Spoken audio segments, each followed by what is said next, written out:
오늘 같이 살펴볼 본문 말씀은 열왕기상 19장 4절입니다. 열왕기상 19장 4절 말씀입니다.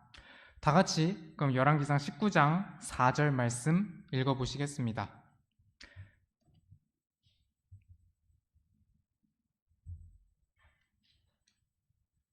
잠시만요. 뭔가 설정이 조금 이상한 것 같네요. 네, 지금 열왕기상 19장 4절 다 같이 읽어보시도록 하겠습니다. 시작. 그러나 그가 스스로 하룻길을 가서 광야로 들어간 뒤 로뎀 나무로 가서 그 밑에 앉아 스스로 죽기를 구하며 이르되 오 주여 조카오니 이제 내 생명을 취하소서 나는 내 조상들보다 낫지 아니하니이다 하고. 오늘 읽은 본문 말씀은 엘리야가 갈멜산의 대결에서 승리했지만 왕비 이세벨에게서 죽음의 위협을 받자 광야로 도망친 후에 하나님께 드린 간구 내용입니다. 갈멜산에서 바알의 대언자들 450명과 대결까지 하면서 엘리야는 북이스라엘 백성들이 바알에게서 떠나서 주 하나님께로 돌아오기를 간절히 바랬습니다. 그런데 그 바람이 이세벨의 위협 속에 이루어지지 않을 것 같은 상황에서 엘리야는 지금껏 보여주었던 그 용감한 하나님의 사람의 모습과는 다르게 극도로 좌절하고 침울한 모습을 보여주게 됩니다. 엘리야가 좌절하면서 하나님께 죽음을 구했던 모습은 지난 시간에 살펴봤습니다. 오늘은 성경에 나오는 인물들 중에서 엘리야처럼 죽음을 찾으면서 하나님께 죽음을 구했던 인물들을 살펴보려고 합니다. 또한 반대로 죽을 것 같이 어려운 상황에서도 죽음의 위협에 맞서서 싸운 용감한 인물들에 대해서도 살펴보려고 합니다. 우선 지난 시간에 다뤘던 사건에 대해서 간단하게 복습해 보도록 하겠습니다. 먼저 갈멜산의 대결에서 엘리야가 승리를 하고 바알의 대언자들은 패배했으며 하늘에서 3년 반 만에 비가 내리는 사건이 있었습니다. 여기에 추가로 엘리야가 아합의 병거 앞을 달려가는 기적이 있었습니다. 아합 왕은 이 사건들을 왕비 이세벨에게 얘기를 했고 이세벨은 엘리야에게 사자를 보내서 죽음의 위협을 가합니다. 이때 엘리야는 지금껏 그래왔듯이 하나님의 말씀에 따라서 움직이지 않았습니다. 지금껏 그래왔던 것과 다르게 자기 생명을 구하려고 남유다를 거쳐서 광야로 도망을 갑니다. 그리고 나서 엘리야는 오늘 읽은 말씀처럼 하나님께 처절하게 죽음을 구하는 기도를 합니다. 그런데 하나님은 그렇게 좌절하고 자기 사역에서 도망친 엘리야를 천사를 통해서 어루만지시고 또한 먹을 것과 마실 것을 주셨습니다. 그리고 엘리야는 이제 호렙산으로 가게 되었습니다. 오늘은 엘리야와 관련된 이 사건들 중에서 엘리야가 하나님께 죽음을 구했던 내용에 대해서 초점을 두어서 죽음을 마주한 성경 인물들에 대해서 살펴보려고 합니다. 먼저 사람이 죽음을 마주할 때 느끼는 두려움에 대한 얘기를 해보고자 합니다. 죽었다가 살아나는 것은 성경에서도 예수님을 포함해서 극소수의 사람들만이 특별하게 겪은 일로 나옵니다. 그만큼 죽음과 죽음 이후의 세계에 대해서는 현재 살아있는 사람들이 직접 겪고 나서 말할 수 없기 때문에 미지의 영역으로서 죽음을 두려워합니다. 또한 죽음을 생각하면 보통은 자기가 지금껏 했던 죄들이나 잘못들이나 실수들 또는 아쉬웠던 일들을 돌아보게 됩니다. 그로 인해서 사람들은 죽음에 대해서 생각할 때 보통 두려움을 마주하게 됩니다. 성경에서는 죽음 이후에 혼이 몸에서 분리되어 떠난다고 말합니다. 창세기 35장 18절을 보면 야곱의 아내 라헬이 죽어서 혼이 몸에서 떠났다고 되어 있습니다. 우리가 현재 살아있을 때는 영과 혼과 육이 함께 있지만 죽음으로 인해서 이들은 분리되게 됩니다. 이 사실을 알든 또는 알지 못하든 이런 현상을 자신이 직접 죽어보기 전에는 겪지 못하기 때문에 그 미지의 현상에 대한 두려움이 있는 것 같습니다. 이런 죽음에 대한 두려움은 예수님의 제자들도 가지고 있었습니다. 예수님과 12제자가 갈릴리 바다를 배 타고 건너가고 있었을 때였습니다. 이때 큰 폭풍 때문에 배에 물이 차서 침몰할 위기를 겪게 됩니다. 이때 말씀 하나님이시지만 사람의 몸을 입고 이 땅에 오신 예수님은 평온히 배에서 주무시고 계셨습니다. 하지만 이와 대비되게 제자들은 예수님을 깨우면서 우리가 죽는 것을 돌아보지 않으시냐고 예수님께 말했습니다. 예수님의 제자들은 예수님과 함께 있는 상황이었지만 죽는 위기 앞에 두려움을 가졌습니다. 예수님의 제자들마저 이렇게 죽음의 위기 앞에서 두려워하는 모습을 봤을 때 사람들이 보편적으로 죽음에 대한 두려움을 갖고 있는 것은 이상한 일이 아닐 것입니다. 하지만 여기서 중요한 사실은 이런 죽음의 두려움을 극복할 방법이 있냐는 것입니다. 두려움을 없앨 수 없다면 사람은 살면서 두려움 속에 계속 갇혀서 소망 없이 살아야 되고 또 죽을 때 걱정하면서 죽어야 됩니다. 하지만 여기서 복음, 즉 좋은 소식이 우리에게 있습니다. 예수님께서 이 땅에 오신 이유는 이렇게 죽음을 두려워해서 평생토록 속박에 얽매인 사람들을 구출하기 위함이셨기 때문입니다. 히브리서 2장 14절, 15절 제가 읽겠습니다. 그런즉 자녀들은 살과 피에 참여한 자들이므로 그분도 마찬가지로 친히 같은 것들에 참여하셨으니 이것은 그분께서 죽음을 통해 죽음의 권능을 가진 자, 곧 마귀를 멸하시고 또 죽음을 두려워하여 평생토록 속박에 얽매인 자들을 구출하려 하심이라. 예수님께서는 하나님이시지만 우리 같은 사람의 몸을 입고 이 땅에 오셨고 약 33년 동안 인생을 사신 후에 사람들의 모든 죄들을 다 지시고 십자가에서 죽어주셨습니다. 그리고 예수님은 돌무덤에 묻히셨다가 사흘 만에 부활하셔서 죽음과 죽음의 권능을 가진 자, 마귀가 자신을 이길 수 없다는 것을 보이셨습니다. 예수님은 죽음으로부터 이기신 분이신 것입니다. 그래서 누구든지 예수님을 자신의 주님으로 또한 자신의 죄들을 모두 대신 지고 죽어주신 구원자로 믿는 사람들은 구원받아 죽음 후에도 영원히 하나님과 함께 거할 수 있는 그 크나큰 복을 허락해 주셨습니다. 예수님의 죽으심과 부활하심으로 누구든지 예수님을 믿는 사람들은 죄의 싹신 사망에서도 또 사망 후의 지옥에서도 구출받아 죽음의 두려움에서 벗어날 수 있게 되었습니다. 이것은 정말 크나큰 하나님의 은혜입니다. 그런데 성경에는 삶의 어려운 현장 속에서 죽음을 두려워하고 피하는 모습이 아니라 오히려 죽음을 찾는 모습을 보인 사람들에 대한 얘기들이 나옵니다. 그래서 이 사례들에는 하나님께서 주신 해결책과 결말도 나오기 때문에 우리가 이것들을 살펴보는 것이 유익이 되리라 생각합니다. 엘리야에 대한 사례는 나중에 엘리야 관련 내용들 이어가면서 살펴보겠습니다. 오늘은 성경 속에 있는 다른 인물들에 대한 사례들로 살펴보도록 하겠습니다. 먼저 모세의 사례입니다. 모세의 경우는 업무에 의한 부담과 책임 때문에 하나님께 죽음을 구했습니다. 민수기 11장을 보시면 출애굽한 후에 광야에서 이스라엘 백성들이 모세에게 고기를 먹고 싶다고 불평하는 내용이 나옵니다. 현대 우리 삶에서도 학생들을 가르치고 지도하는 일이나 또는 행정을 하든 아니면 고객을 대응하는 일을 하든 다 고충이 있습니다. 그런데 모세 역시도 우리와 겪는 이런 업무적인 부담과 비슷하거나 더 무거운 일들을 겪었다고 볼 수 있겠습니다. 모세는 민수기 11장 13절, 14절 보면 하나님께 이 일이 내게 심히 무거워 혼자서는 이 온 백성을 감당할 수 없다고 호소합니다. 또한 15절을 보시면 여기서 더 나아가서 주께서 나를 이같이 대우하시려거든 원하건대 즉시 나를 죽이시옵소서라고 하면서 하나님께 이 부담으로 인한 죽음을 구합니다. 백성들이 다 울면서 자신한테 광야에서 구할 수 없는 고기를 구하니까 모세에게 있어서 이 부담이 정말 막중했을 것 같습니다. 그리고 이에 대해서 하나님께서 해결책을 주셨습니다. 민수기 11장 17절, 18절을 보시면 하나님께서 두 가지 해결책을 주신 것을 볼 수 있습니다. 먼저 우선 모세 혼자 백성의 짐을 지지 않고 나눠질 수 있는 70명의 장로들 위에 주의 영을 두셔서 장로들도 모세의 업무를 분담할 수 있게 해주셨습니다. 또한 광야에서 구할 수 없는 고기 역시 하나님께서 기적적으로 메추라기들을 보내주셔서 해결해 주셨습니다.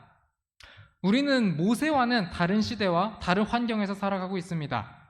예를 들어 우리 신약 성도들에게는 물질적인 복이 약속되지는 않았습니다.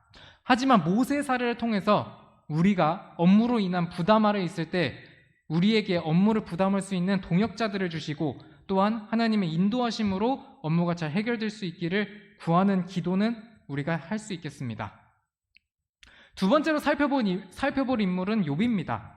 욥은 자기 전 재산을 잃고 자기 자식들을 잃고 마지막으로 자기 몸마저 종기 때문에 고통받는 상황에 처하게 됩니다. 심지어 자기 친구들마저 욥이 죄 때문에 이런 벌을 받는다는 얘기를 합니다. 욥은 결국 욥기 7장 15절 16절 말씀과 같이 내 생명을 싫어하며 계속해서 사는 것을 원치 않는다는 고백을 하나님께 합니다. 욥은 지금껏 의롭게 살았고 하나님께서도 욥이 의로운 자라고 인정을 하셨습니다.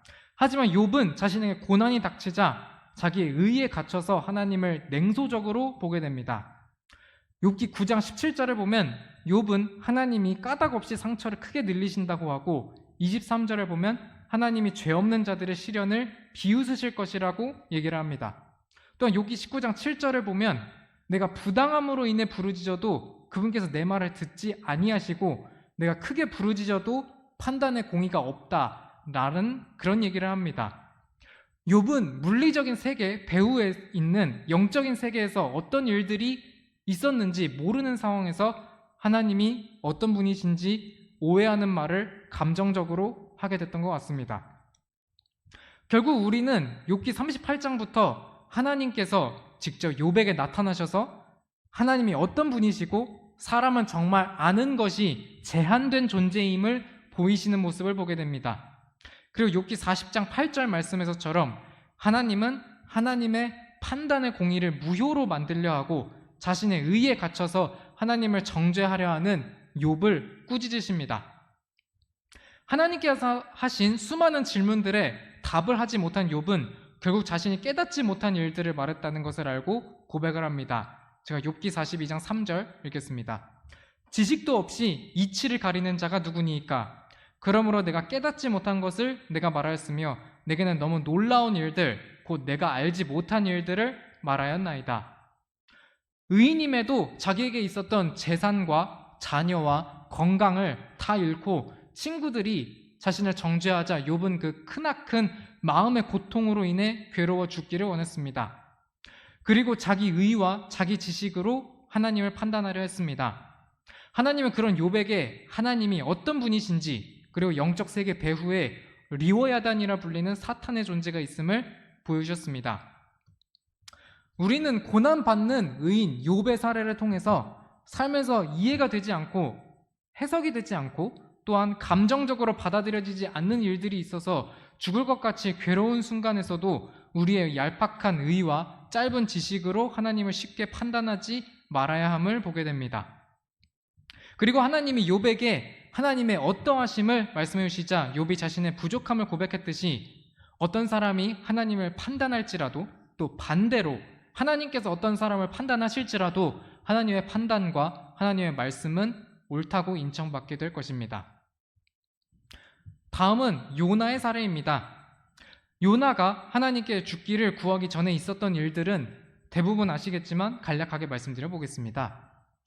요나는 아시리아의 수도 니느웨로 가서 니느웨 사람들의 사악함을 대적해서 외치라는 하나님의 말씀을 거역하고 다시스로 도망하려 했습니다. 하지만 요나가 탄 배는 폭풍을 맞게 돼서 거의 부서지게 되자 배에 탄 사람들이 제비를 뽑아서 누구 잘못 때문에 이 폭풍이 왔는지 가리게 되고 제비는 요나에게 떨어지게 됩니다. 사람들은 어쩔 수 없이 요나의 말대로 요나를 바다에 던졌지만 하나님께서는 큰 물고기를 예비해서 요나를 삼키게 하셨습니다. 여기 나온 큰 물고기는 예수님께서 고래라고 알려주셨습니다. 요나는 고래 뱃속에서 사흘 밤낮을 있었습니다. 그리고 하나님 말씀에 따라 고래는 요나를 육지에 토해내게 됩니다. 하나님께서는 요나에게 니느웨로 다시 가도록 명령하셨습니다. 요나는 니느웨로 가서 니느웨의 멸망을 예언을 합니다.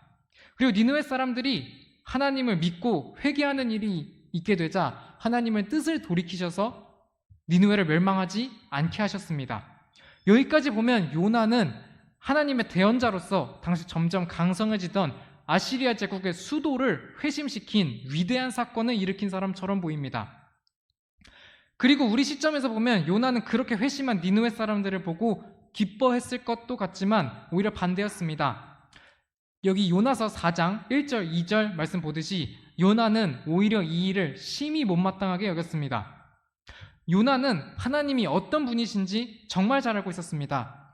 2절 말씀 부분 보면 요나는 주께서 은혜로우시고 긍휼이 많으시며 분노하기를 더디하시고 큰 친절을 베푸사 해악에 대해 뜻을 돌이키시는 하나님이심을 잘 알고 있었습니다. 하지만 요나는 악한 아시리아가 망해야 한다는 생각에 사로잡혀서 오히려 아시리아가 하나님의 긍휼을 입어 망하지 않는 것을 보고 죽을 정도로 괴로워했습니다. 요나서 4장 8절 9절 말씀 제가 읽겠습니다. 그가 기진하여 스스로 죽기를 바라며 이르되 사는 것보다 죽는 것이 내게 더 나으니이다 하니라. 하나님께서 요나에게 이르시되 내가 그 박으로 인해 분노하는 것이 옳으냐 하시니 그가 이르되 죽는다 할지라도 내가 분노하는 것이 옳으니이다 하므로, 하나님께서는 니느웨가 언제 망하나 지켜보려는 요나를 위해서 박 하나를 예비하셨고 그 박이 자라서 요나에게 그늘이 되게 하셨습니다. 그래서 요나는 그 박을 심히 기뻐했지만 하나님께서는 벌레를 예비하셔서 벌레가 그 박을 시들게 하도록 만드셨습니다. 그러자 그 뜨거운 태양빛은 요나를 내리쬐었고 이때 요나는 8절 9절 말씀처럼 하나님께 다시 한번 사는 것보다 죽기를 구하게 됩니다. 그리고 요나는 하나님께 죽어도 자기가 분노하는 것이 옳다고 따집니다. 이에 대해서 하나님께서 하시는 말씀이 요나서 4장 10절 11절 말씀입니다. 제가 읽겠습니다. 그때 주께서 이르시되 내가 수고하지도 아니하고 자라게 하지도 아니한 박 곧 하룻밤 사이에 났다가 하룻밤 사이에 없어진 그 박을 내가 불쌍히 여겼거든.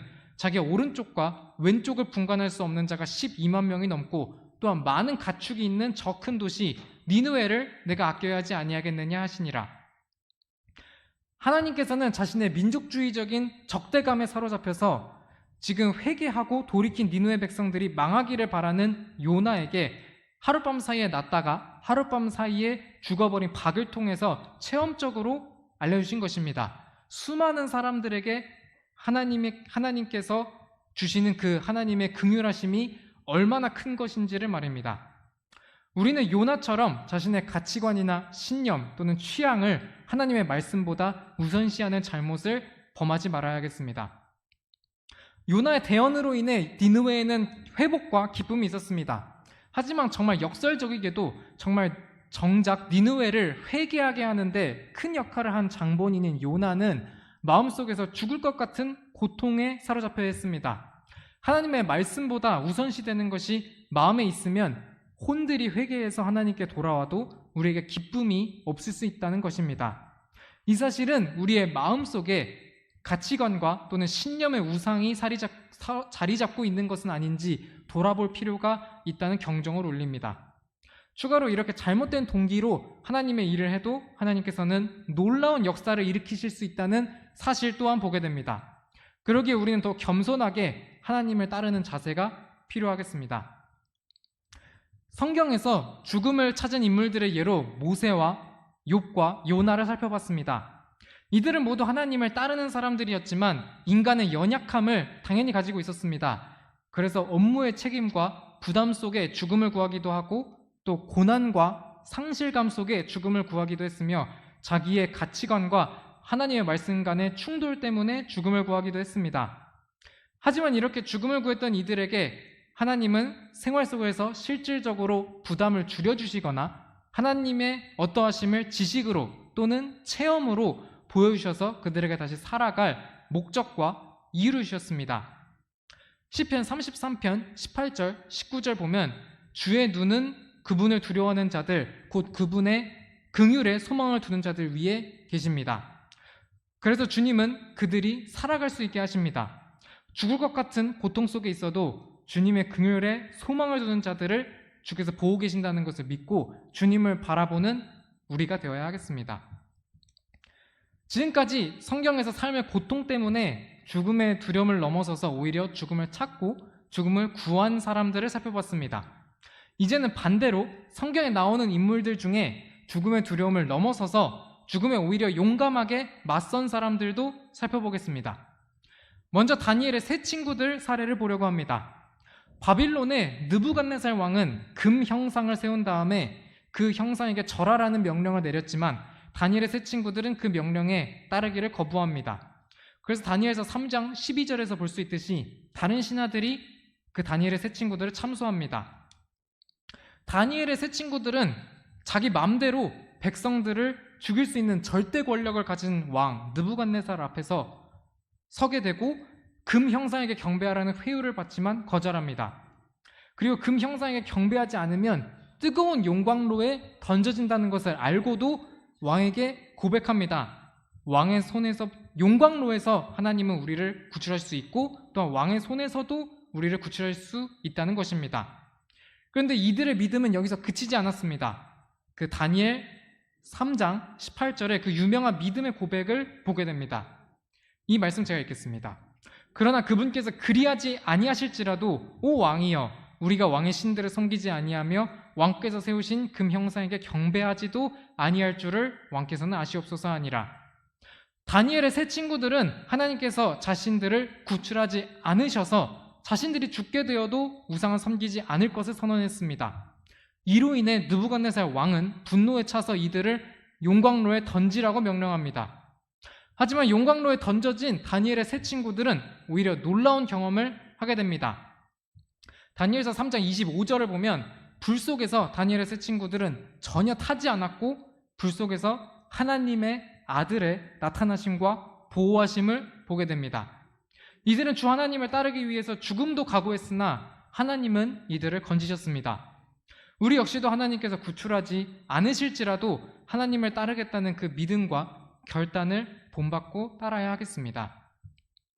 다음으로 느헤미야의 사례를 살펴보겠습니다. 느헤미야는 페르시아에서부터 왕의 허가를 받고 예루살렘 도시를 재건하기 위해 예루살렘에 왔습니다.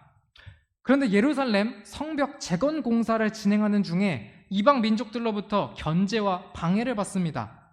그 와중에 느헤미야 6장 10절을 보면 자기 동료로부터 암살 시도에 대한 정보를 듣습니다. 그리고 그 동료의 제안은 느헤미야가 성전으로 들어가서 문을 닫고 숨는 것이었습니다. 하지만 느헤미야는 이 암살 시도 정보를 듣고도 숨지 않았습니다. 오히려 느헤미야 6장 11절에서 느헤미야는 당당하게 얘기를 합니다. 나 같은 사람이 도망하겠느냐? 내 처지에 있으면서 성전에 들어가 자기 생명을 구하려 하는 자가 누가 있겠느냐? 나는 들어가지 아니하리라. 느헤미야는 죽음의 위협 앞에서도 도망하지 않겠다고 당당히 선언을 한 것입니다. 느헤미야 6장 13절을 보면 그 동료가 적들로부터 사주를 받아서 느헤미야에게 거짓된 암살 시도 정보를 흘린 것으로 드러납니다. 그래서 인간이 보편적으로 가지고 있는 그 죽음 앞에 두려운 감정을 이용해서 느헤미야를 늪에 빠져서 느헤미야를 실족시키고 또한 이스라엘 백성들을 실족시키려는 그 적들의 계략은 실패하게 됩니다. 그리고 결국 예루살렘 성벽 재건 공사는 52일 만에 빠르게 완공되었습니다. 이교도들에게는 하나님께서 이 일을 이루셨다는 것이 보여지게 됩니다. 그래서 이 사건을 통해서 우리는 죽음의 두려움 속에 후퇴하면 오히려 죄를 짓게 되고 적들의 비방과 악한 소문의 희생양이 될 수 있다는 것을 배우게 됩니다. 또한 죽음을 두려워하지 않고 자기 임무를 다하면 하나님의 영광이 드러나게 됨을 또한 알 수 있습니다. 다음으로 사도 바울의 사례입니다. 사도 바울은 예루살렘으로 가려고 했을 때 주변으로부터 여러 번 예루살렘에서 있을 일들에 대한 예언을 듣습니다. 바울은 자신이 예루살렘에 가면 이방인들의 손에 넘겨진다는 예언을 듣습니다. 하지만 이런 예언을 들어도 바울이 예루살렘에 갈 결심은 확고했습니다. 바울은 사도행전 21장 13절 말씀에서처럼 주 예수님의 이름을 위해서 예루살렘에서 결박되는 것뿐만 아니라 죽는 것도 각오를 하고 있었습니다. 그리고 바울은 예루살렘에서 결국 붙잡혀서 로마로 이송되게 되고 네로 황제 때 처형을 당하게 됩니다. 바울이 처형되어 죽기 전에 마지막으로 남긴 서신이 디모데 후서라고 알려져 있습니다. 디모데 후서 4장 7절 8절 보면 사도 바울의 위대한 고백이 나옵니다. 제가 읽겠습니다. 내가 선한 싸움을 싸우고 나의 달려갈 길을 끝마치고 믿음을 지켰으므로 이후로는 나를 위해 의의 왕관이 예비되어 있나니 주 곧 의로우신 심판자께서 그날에 그것을 내게 주실 것이요 내게만 아니라 그분의 나타나심을 사랑하는 모든 자들에게도 주시리라. 사도 바울은 주 예수님의 이름을 위해서는 죽는 것도 각오하면서 살아왔기 때문에 죽을 때까지 선한 싸움을 싸웠고 달려갈 길을 끝마치기까지 믿음을 지켰다는 영광스러운 고백을 할 수 있었을 것입니다. 우리도 사도 바울의 본을 따라서 주님께서 주실 왕관을 바라보며 죽음의 두려움을 이기고 매일의 선한 싸움을 끝까지 싸워나가야 하겠습니다. 또한 우리를 모든 어려운 상황에서 지켜주시도록 주님의 선한 도우심을 구해야 하겠습니다. 성경에서 죽음에 맞선 사람들의 예로 다니엘의 세 친구들과 느헤미야 그리고 사도 바울의 사례를 살펴봤습니다. 이들은 모두 살면서 죽음의 위협을 받았습니다. 하지만 죽음의 두려움을 넘어선 그들의 믿음과 결단은 결국 하나님의 영광을 드러내는 일들을 하게 했습니다. 주님은 믿음을 통해서 죽음의 두려움을 이길 힘을 주십니다. 히브리서 10장 35절 말씀처럼 우리의 확신에는 보상이 있고 베드로전서 1장 5절 말씀처럼 우리는 믿음을 통해 하나님의 권능으로 보호받고 있습니다. 하나님을 신뢰하는 가운데 죽음의 두려움을 이겨내는 우리 모두가 되기를 원하는 바입니다. 이제 오늘의 말씀을 요약해 보도록 하겠습니다. 먼저 인간은 보편적으로 죽음에 대한 두려움을 가지고 죽음을 마주하게 된다는 점을 살펴봤습니다. 여기서 예수님의 제자들도 예수님과 함께 있었지만 죽음의 두려움을 느꼈던 사례를 살펴봤습니다. 그리고 이 죽음의 두려움에서 사람들을 구출해 주시기 위해서 예수님께서 죽어주셨고 복음은 우리에게 하나님과 영원히 함께할 수 있는 부활의 소망을 준다는 점을 살펴봤습니다.